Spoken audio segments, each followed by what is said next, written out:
Fight man in boxing, led the Flair Cops. Shout out to Goodfellas Sports TV. Woo! Let's talk about Kell Brook. A lot of people want Kell Brook to fight Keith Thurman and say they want to know like what would be the outcome of Kell Brook fighting Keith Thurman. All right, thumbs up the video, share the video, subscribe to the channel, next subscribe button, hit the bell icon button, hit all notifications, increase notifications. If I can, I will go live tonight about the fights, and then next week we got Cobra fighting and the return of Josh Taylor. So I mean, it's been no disrespect. Y'all know I love Josh Taylor, I love Cobra, but it's been a very, very boneless chicken type of boxing so far. But that's historically the way I always remembered it as a kid for the most part. At least as my later in my 10, 11, 12 years, I always remembered it kind of moving a little bit slower. January, February, first half of March, and then maybe pick it up the second half of March second half of March at the earliest, and then April they start hitting the ball rolling, then kind of slow down a little bit in the summer. You might have one or a couple big summer clashes, and then the fall was always boxing's greatest season. You know, I always felt that was the dumbest crap, but I believe that, you know, everybody trying to get that bag before Christmas. That's how I looked at it for the holidays, and that's how I looked at it. But I always thought boxing should own the summer, especially in years the Olympics not on. Boxing should own the summer. But looking at the fight with him and Kell Brook, was a fight that should have happened years ago. I think Keith Thurman was a regular champion. Obviously, he wasn't a real super champion, I think, until he unified with Danny Garcia. So I wanted to know how that was going to work, because you can't really unify the Reggie belt and the IBF belt. So maybe that's one of the reasons that, you know, the fight didn't happen. But that fight should have happened, you know, right around the same time, you know, Kell Brook fought Triple G, which I'll talk about Eubanks Jr. next, or in another video. That fight should have happened right around the same time the Triple G fight should have happened. That did happen because he was trying to unify with Jesse Vargas. You know, remember that? He was trying to unify with Jesse Vargas, and Bob Arum and Eddie Hearn didn't want to put the money up. So that's what happened. Bob Arum and Eddie didn't want to put the money up. So it wasn't enough money for Jesse to go over there, and I guess wasn't enough money for Kell to come over here, which to me that was crazy, you know, because you would have had the unified champion on Kell Brook's side. You know, Eddie Hearn he made some mistakes, and all promoters and all people do in the world, we all make mistakes. You know, it's how you learn from your mistakes, you know, how you bounce back and don't repeat those mistakes. You know, it's how you right those wrongs, and he really did mess up Kell Brook's career, bro. Let's be real. He should have just, you know, gave Kell Brook the money, found the money, had him fight versus Kell Brook. You would have made that money back when he would have fought Pacquiao for the belts. You know, but you know, that's kind of the same timeline that should happen. But at the same time, you couldn't unify the Reggie belt and the IBF belt. So Keith probably would have dropped the Reggie belt, WBA belt, and fight for the IBF, which, you know, then that would have put them on a trajectory to fight Earl Spence, or probably Earl Spence probably would have just went for the WBC and then beat up Danny Garcia first, and then, like I said, PBC got all this planned out, bro. Like I said, man, I got some good sources over there, a couple good sources over there, and that's how it is. You know, it's all planned out. So, you know, like Charles Martin winning the belt, that probably was a monkey wrench in their plan. But it's all planned out.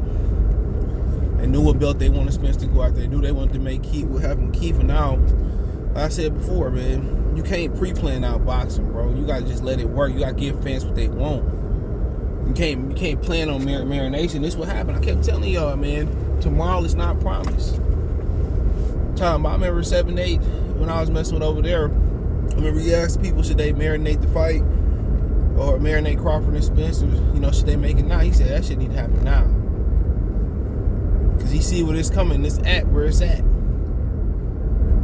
You know, this is the reason why people have beef. It wasn't per se over the fight, and per se it was really over Arrow, but it wasn't per se over the fight. It was preferred per se because you know, Negro Michael Clark, you want your cornbread dunking ass, would let us have an opinion and start beef with everybody that had an opinion, bro.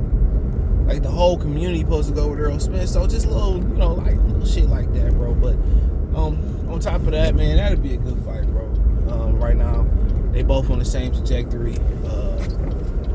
Keith don't have the legs that he once had like Amir Khan, but shit, Keith can take a shot. Keith legs still there more than Amir Khan. It ain't premium.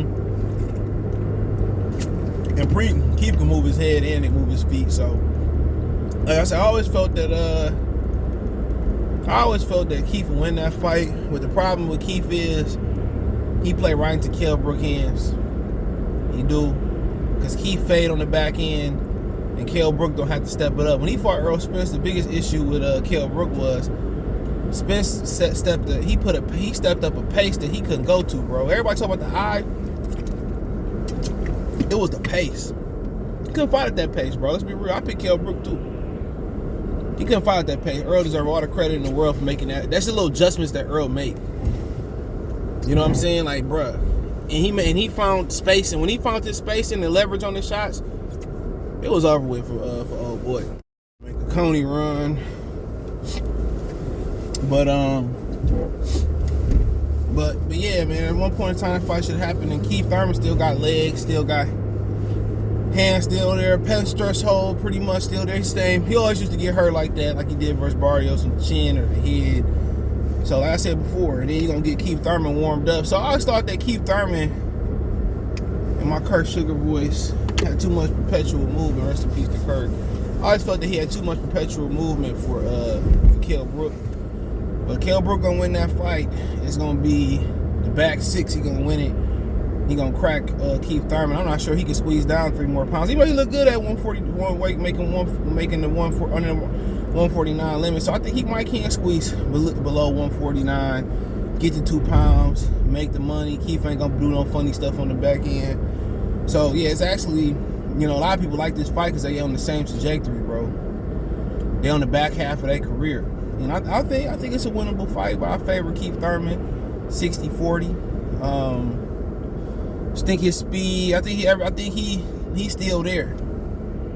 Kell Brook, I knew still wasn't there. I thought that fight would go a little bit longer. But man, from the first bell when he hurt Kell Brook, Amir Khan, it's over with. Khan, the thing about Khan, his chin has always been like he can take a shot.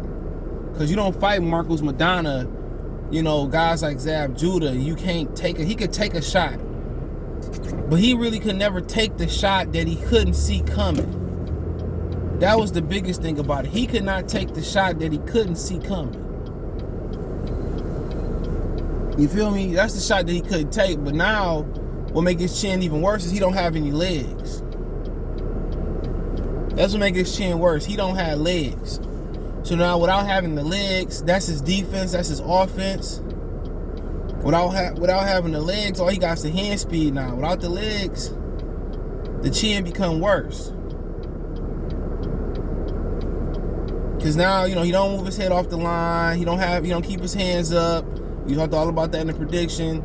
Now, you know, when you get older, everything becomes technique. And that's why Floyd and Bernard lasted and Roy Jones didn't last. Everything becomes technique. Everything becomes based on fundamental, because technique and fundamentals don't go nowhere. Reaction, you can't rely on your legs, you know. So Keith Thurman's still there. I think Keith Thurman probably stop him. Probably about the 8th, 9th round, 10. But I wouldn't be surprised if Kell Brook stop him around the 8th, 9th, 10th, 11th, 12th round. Kell Brook still, his legs still there. He not a guy that's predicated on his legs anyway. You know, his legs still look spry yesterday. He had some bounce in the step. You know, hand speed still look good. You know, obviously face, you know, had just 2 surgeries kind of. But, you know, like I said, Khan hit him with some good shots, some uppercuts, a couple good shots, and he was able to eat him. So I really think that Keith Thurman just still got too much perpetual movement. Then Keith Thurman, they fight this year again. It's like Keith Thurman going to be hot as fish grease. That's just what it's going to be. Keith Thurman going to be hot as fish grease, bro. So I think Kell will be hot as fish grease, too. Too bad a belt couldn't be on the line for this fight, but I don't think a belt needs to be on the line. I think this fight has already been built up for years. So, I mean, like I said before, I think I favor Keith, but I just favor Keith because his foot and his hand speed, you know what I'm saying? I think he can take that Brook power, but like I said, I wouldn't be surprised if Brook, beat him up and knock him out. People quick to forget what Crawford did to a guy that just did that to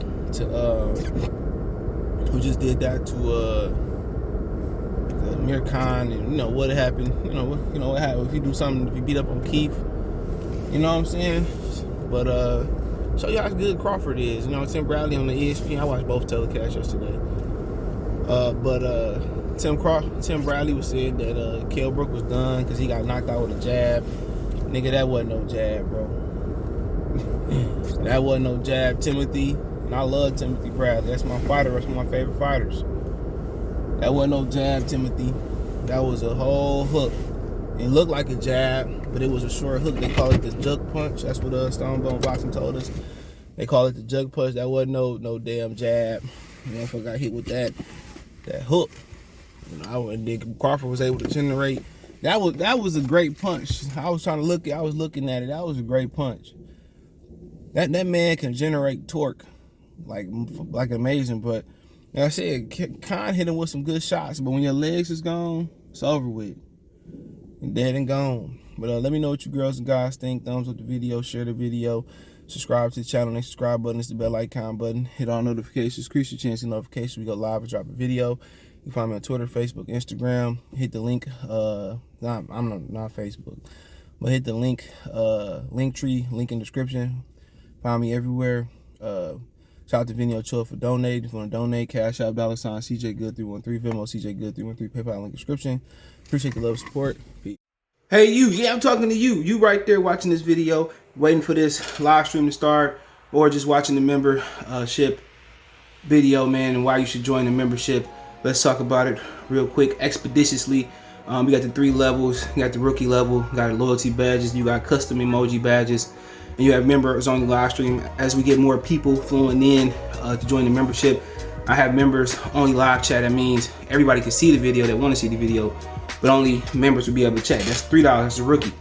The All-Star, you get personal shout outs before the videos, maybe after the video, mostly likely before the videos. You give a priority to reply in the chat. So as soon as I see you, I reply before anybody else. Get early access to pretty much all my non-boxing videos there. $10 a month. Then we got the boxing pound for pound superstar for all my boxing boys and gals out there. Get early access to prediction and most of our boxing content, virtual video collaborations, and open debate. So you want to pre-record or go live and debate me for a whole video, you got early access to new videos, some of the videos in the All-Star as well too, and priority reply in the comments. So I see in the comments you get priority reply. Instantly that's $20 a month. So let me know what you guys think. Don't have a Patreon no more, so here's where you're gonna get some of that exclusive content I used to have on the Patreon. Peace.